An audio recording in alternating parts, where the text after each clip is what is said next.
So, Fanny Cano wants to know, why are there no children in Asshai?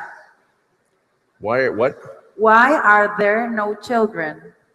In Asshai? Yes. Well, because, you know, Asshai is a dark and dangerous and mysterious place. And of course, that's, where does she get that information? She got that information from one of my fake history books, right? Apparently? Yes, and who wrote the fake history book? A maester at the Citadel. Where is the Citadel? On the westernmost edge of the world. Where is Asshai? On the easternmost edge of the world. It's a little bit like a medieval monk writing about what was happening in Vietnam. They're not necessarily the greatest experts, but you know, you may find out. I don't plan to set any scenes in Asshai, at least not in the present book, but you may find out a little more about it in future books. We do have one character who's been there, of course, and that's Melisandre.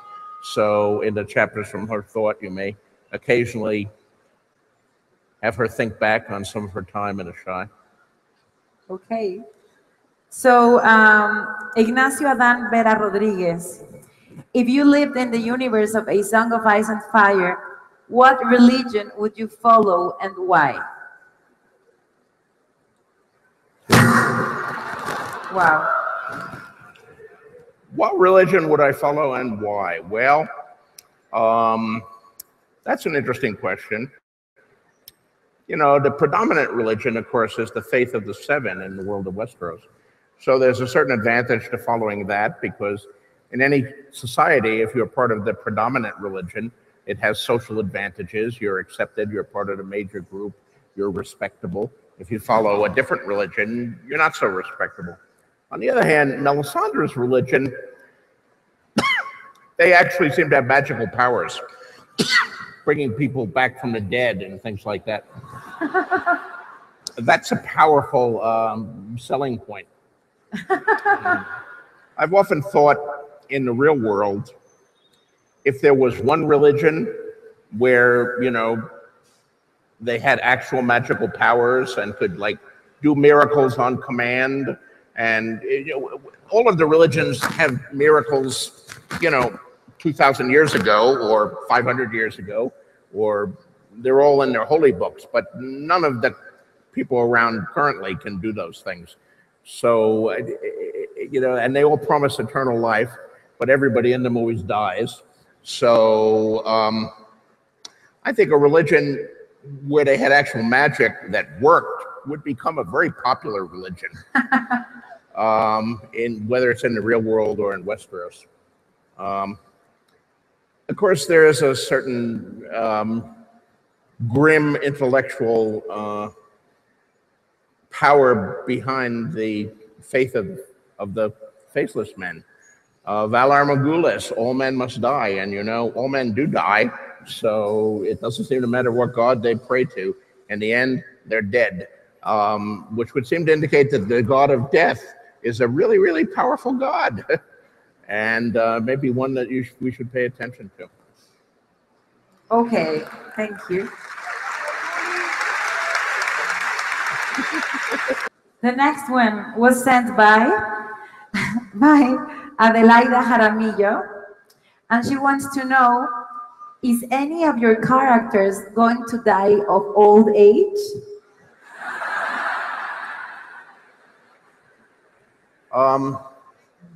I believe she has not been paying enough attention, because I believe that Maester Aemon has already died of old age. Oh, you're right. We missed that. You're right. So, Monica Bernal Cadena asks, did you ever imagine your story would have such an impact on society, practically becoming a cult reading? Becoming a what? Becoming a cult reading. Cult reading. Again? I'm sorry, I'm not understanding. Okay, so did you ever imagine your story would have such an impact on society, Practically becoming a cult reading? No, a cult. Okay, yeah. No, you know, whenever you write a book, you hope it's successful. And I've had books before that have been successful. I've had books that have been failures. I've had books that have been critically acclaimed but commercial failures. But no one could have anticipated the scale to which Song of Ice and Fire and Game of Thrones has filled the world. I told a story the other day at dinner. I took a cruise a few months ago, and we visited a number of cities in Asia.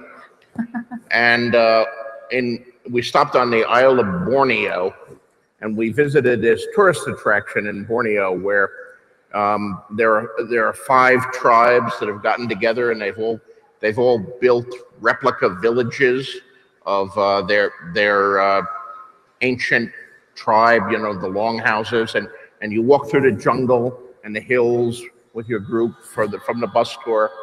And as you visit each village, they demonstrate the way they cook, and they have, you know, local people there who are dressed in period costume, and each of the tribes had their own distinctive costume. And 2 of the tribes were headhunters and cannibals, and 3 were not. And they had people walking us around. You know, it's a tour. A lot of tourists come there who stop in Borneo, and you have to keep the groups moving because there are new buses coming all the time. So we always had a couple of the people, the actors, I guess you'd call them, who were in costume, were guiding the group around and with walkie-talkies. And yes, they're at Village 3 now. We're moving them along to Village 4.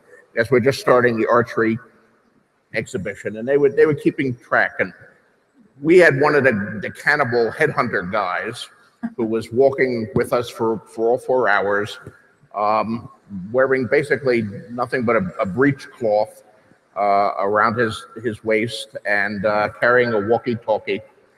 And formidable looking guy. You wouldn't want to meet him in the jungle. He was from one of the headhunter tribes he was representing. And he was with us all afternoon, keeping us going. And then when we reached the end of the tour and we were about to get on the buses to go, he came up to me and said, "Mr. Martin, I'm a big fan of Game of Thrones." So that was when it really drove home to me that even the cannibal headhunters of Borneo are aware of this show and these books. And if I'd been any doubt about the global reach of these things, no, it's exceeded anything that I could have expected, anything that HBO ever expected, anything that my publishers ever expected. And it's been a thrilling. It's great. I've enjoyed it. I'd enjoyed it more if I was finished these last 2 books. So I need to work on that. Thank you.